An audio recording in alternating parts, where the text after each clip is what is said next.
তো আজকে আমি তোমাদের দেখাবো আমার সারাটা দিন বাড়িতে একা একা কীভাবে কাটে। তো দেখো এইদিকে আমি বিছানাটা গুছিয়ে নিলাম, আর এইদিকে আমি ড্রেসিং টেবিলটা মুছে নিচ্ছি। এটা আমার রোজ দিনের কাজ। তো এইদিকে দেখো জামা কাপড় বেরিয়ে গেছে কত। প্রথমে ব্রাশ করে নিচ্ছি।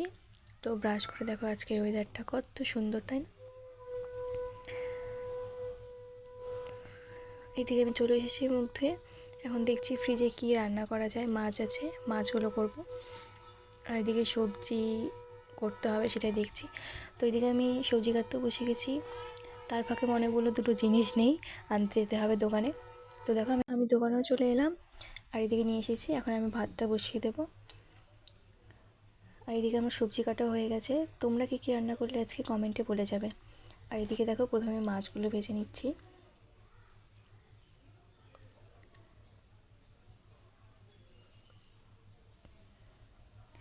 প্রায় হয়ে এসেছে আমার মাছ ভাজা। এবার আমি তরকারিটাও বসিয়ে দেবো। তো দেখো আমি এদিকে তরকারিটাও বসিয়ে দিলাম।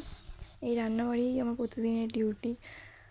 তো দেখতে থাকো। এখন আমি এদিকে ভাজাটাও বসিয়ে দিলাম। এটা কি ভাজা হচ্ছে তোমরা যদি জেনে থাকো কমেন্টে বলে যাবে। তার ফাঁকে আমি বসেছি আচার খেতে। তোমরা কে কে পছন্দ করো বলবে। আর এদিকে আমার তরকারি হয়ে গেছে, ভাজা হয়ে গেছে। আজকের মতো টাটা, বাই বাই, সবাই ভালো থাকবে।